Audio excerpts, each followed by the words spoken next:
ಸೋಮೇನಹಳ್ಳಿ ಹೊಸ ನಾಡ ಕಚೇರಿ ರಸ್ತೆಯ ರಂಪಾಟ. ಜೆಕೆ ಕನ್ನಡ ನ್ಯೂಸ್ ವರದಿ ಬೆನ್ನಲ್ಲೇ ಪರಿಶೀಲನೆಗೆ ಬಂದ ಅಧಿಕಾರಿಯ ಜೀಪು ಕೆಸರಲ್ಲಿ ಲಾಕ್. ನಾಡ ಕಚೇರಿ ರಸ್ತೆ ದುರಸ್ತಿಗೆ ವಿದ್ಯುತ್ ಇಲಾಖೆ ಅಡ್ಡಿ. ನಮ್ಮ ಜೆಕೆ ಕನ್ನಡ ನ್ಯೂಸ್ ವಾಹಿನಿಯಲ್ಲಿ ಪ್ರಸಾರವಾದ ವಿಶೇಷ ವರದಿಗೆ ಕೊನೆಗೂ ಕಂದಾಯ ಇಲಾಖೆ ಎಚ್ಚೆತ್ತುಕೊಂಡಿದೆ. ಸೋಮೇನಹಳ್ಳಿ ನಾಡ ಕಚೇರಿಗೆ ಸರಿಯಾದ ರಸ್ತೆ ಸಂಪರ್ಕವಿಲ್ಲದೆ ಸಾರ್ವಜನಿಕರು ಪಡದಾಡುತ್ತಿದ್ದ ಸಾಹಸದ ಬಗ್ಗೆ ನಾವು ಸವಿಸ್ತಾರವಾಗಿ ವರದಿ ಮಾಡಿದ್ದೆವು. ಈ ವರದಿಯ ಬೆನ್ನಲ್ಲೇ ಇಂದು ಬೆಳ್ಳಂಬೆಳಗ್ಗೆ ಕಂದಾಯ ನಿರೀಕ್ಷಕರು ಹಾಗೂ ತಹಶೀಲ್ದಾರ್ ಅವರು ಸ್ಥಳಕ್ಕೆ ಭೇಟಿ ನೀಡಿದ್ದಾರೆ. ಆದರೆ ಅಲ್ಲಿ ನಡೆದ ಹೈಡ್ರಾಮಾ ಮಾತ್ರ ಅಷ್ಟಿಷ್ಟಲ್ಲ.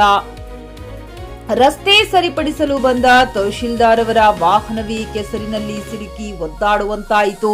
ಇದರ ನಡುವೆ ಅಧಿಕಾರಿಗಳ ಲೇಟ್ ಲತೀಫ್ ದರ್ಬಾರ್ ಹಾಗೂ ಇಲಾಖೆಗಳ ನಡುವಿನ ಫೈಟ್ ಕೂಡ ಮುನ್ನೆಲೆಗೆ ಬಂದಿದೆ. ಜೆಕೆ ಕನ್ನಡ ನ್ಯೂಸ್ನಲ್ಲಿ ಪ್ರಸಾರವಾದ ವರದಿಯ ಎಫೆಕ್ಟ್ನಿಂದಾಗಿ ಬೆಳಗ್ಗೆ ಸೋಮೇನಹಳ್ಳಿ ನಾಡ ಕಚೇರಿ ರಸ್ತೆ ದುರಸ್ತಿಗೆ ಕಂದಾಯ ಇಲಾಖೆ ಮುಂದಾಯಿತು. ತಹಶೀಲ್ದಾರ್ ಹಾಗೂ ಕಂದಾಯ ನಿರೀಕ್ಷಕರು ಸ್ಥಳಕ್ಕೆ ಜಂಟಿಯಾಗಿ ಭೇಟಿ ನೀಡಿದರು. ಆದರೆ ನಾಡ ಕಚೇರಿಯ ರಸ್ತೆ ಎಷ್ಟು ಹದಗೆಟ್ಟಿದೆ ಎಂದರೆ ಸ್ವತಃ ತಹಶೀಲ್ದಾರ್ ಅವರ ಸರ್ಕಾರಿ ವಾಹನವೇ ಕೆಸರಿನಲ್ಲಿ ಪೇಜಿನಲ್ಲಿ ಸಿಲುಕಿಕೊಂಡಿತು. ಕೆಲವು ಸಮಯ ಅಧಿಕಾರಿಗಳು ಹಾಗೂ ಸಿಬ್ಬಂದಿ ವಾಹನವನ್ನ ಹೊರತೆಗೆಯಲು ತೀವ್ರ ತರಹದ ಒದ್ದಾಟ ನಡೆಸಬೇಕಾಯಿತು. ಒಂದೆಡೆ ರಸ್ತೆ ಸಮಸ್ಯೆ ಆದರೆ ಮತ್ತೊಂದೆಡೆ ನಾಡ ಕಚೇರಿ ಅಧಿಕಾರಿಗಳ ಬೇಜವಾಬ್ದಾರಿ ಕೂಡ ಬಯಲಾಗಿದೆ. ತಹಶೀಲ್ದಾರ್ ಅವರ ಸಮ್ಮುಖದಲ್ಲಿ ನಾಡ ಕಚೇರಿಯ ಉಪ ತಹಶೀಲ್ದಾರ್ ಅವರು ಮಧ್ಯಾಹ್ನ 12:30 ಗಂಟೆಗೆ ಕರ್ತವ್ಯಕ್ಕೆ ಹಾಜರಾಗುವ ಮೂಲಕ ತಮ್ಮ ಲೇಟ್ ಲತೀಫ್ ದರ್ಬಾರ್ ಮುಂದುವರೆಸಿದ್ದಾರೆ. ತಹಶೀಲ್ದಾರ್ ಇದ್ದಾಗೂ ಉಪ ತಹಶೀಲ್ದಾರ್ ಇಷ್ಟು ತಡವಾಗಿ ಬಂದಿರುವುದು ಸಾರ್ವಜನಿಕರ ಆಕ್ರೋಶಕ್ಕೆ ಕಾರಣವಾಗಿದೆ. ಇನ್ನು ಕೆಸರು ಗದ್ದೆಯಂತಾಗಿದ್ದ ರಸ್ತೆಯನ್ನ ಜೆಸಿಬಿ ಯಂತ್ರದ ಮೂಲಕ ಸರಿಪಡಿಸಲು ಕಂದಾಯ ಇಲಾಖೆ ಮುಂದಾದಾಗ ಮತ್ತೊಂದು ಹೈಡ್ರಾಮಾ ಸೃಷ್ಟಿಯಾಯಿತು. ಪಕ್ಕದಲ್ಲಿ ಇದ್ದ ವಿದ್ಯುತ್ ಶಕ್ತಿ ಕಚೇರಿಯ ಅಧಿಕಾರಿಗಳು ಈ ಜಾಗದಲ್ಲಿ ರಸ್ತೆ ಕಾಮಗಾರಿ ಮಾಡಬಾರದು ಎಂದು ಅಡ್ಡಿಪಡಿಸಿದರು. ಆದರೂ ಕಂದಾಯ ಇಲಾಖೆಯವರು ಕೆಲಸ ಮುಂದುವರೆಸಿದಾಗ ಜಿದ್ದಿಗೆ ಬಿದ್ದ ವಿದ್ಯುತ್ ಇಲಾಖೆಯ ಸಿಬ್ಬಂದಿ ಪೂರ್ಣ ಪ್ರಮಾಣದಲ್ಲಿ ತಡೆಯೊಡ್ಡಿ ಜೆಸಿಬಿ ಯಂತ್ರವನ್ನ ಅಲ್ಲಿಂದ ವಾಪಸ್ ಕಳಿಸುವಲ್ಲಿ ಯಶಸ್ವಿಯಾಗಿದ್ದಾರೆ.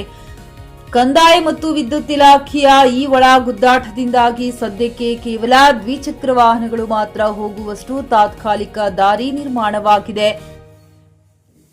ಈ ಇಡೀ ಗೊಂದಲ ಹಾಗೂ ಇಲಾಖೆಗಳ ನಡುವಿನ ಜಗಳದ ಬಗ್ಗೆ ಜೆಕೆ ಕನ್ನಡ ನ್ಯೂಸ್ ಕಂದಾಯ ನಿರೀಕ್ಷಕರನ್ನ ಮತ್ತು ಉಪ ತಹಶೀಲ್ದಾರ್ ಅವರನ್ನ ಪ್ರಶ್ನಿಸಿದಾಗ ಅವರು ಯಾವುದೇ ಹೇಳಿಕೆ ನೀಡಲು ಸ್ಪಷ್ಟವಾಗಿ ನಿರಾಕರಿಸಿರುತ್ತಾರೆ.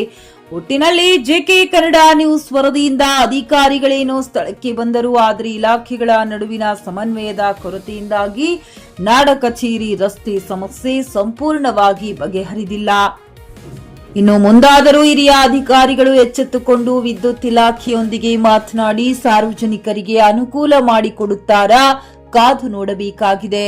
JN Krishnareddy, JK news Kannada, Chikkaballapur. ನಾವು ಕೊಟ್ಟಿರೋದು ಜಮೀನು ನಿಮಗೆ, ಗೊತ್ತಾಯ್ತಾ? ನಾವು ನಿಮಗೆ ಸರ್ಕಾರದಿಂದ ನಾವು ನಿಮಗೆ ಕೊಟ್ಟಿರೋದು ಸರ್ಕಾರಕ್ಕೆ ಗೌರ್ಮೆಂಟ್ ನಾವು ನಿಮಗೆ ಕೊಟ್ಟು ಹ್ಯಾಂಡ್ ಓವರ್ ಮಾಡಿರೋದು, ಗೊತ್ತಾಯ್ತಾ? ನಮಗೆ ನಮ್ಮ ಜಮೀನಲ್ಲಿ ಸರ್ಕಾರಿ ಜಮೀನಲ್ಲಿ ನಾವು ರಸ್ತೆ ಮಾಡಿಸ್ತಾ ಇದೀವಿ, ಗೊತ್ತಾಯ್ತಾ? ಬಿಟ್ಟು ನಾವೇನು ನಿಮ್ ಸ್ವಂತ ಜಮೀನಲ್ಲಿ ಮಾಡಿಸ್ತಾ ಇಲ್ಲ. ಅದನ್ನ ಅರ್ಥ ಮಾಡ್ಕೊಳ್ಳಿ ಫಸ್ಟ್. ಇದ್ ಮಾಡಿ ನೀವು, ಆಯ್ತಾ? ನನ್ನ ಸ್ವಂತಕ್ಕೆ ನಾನು ಮಾಡ್ಕೊಂತ ಇಲ್ಲ. ಸರ್ಕಾರಿ ಕಟ್ಟಡ ಆಯ್ತಲ್ಲಿ ಯಾವ್ದೇ ಕಂದಾಯ ಕಟ್ತಾ ಇದೆಯಾ?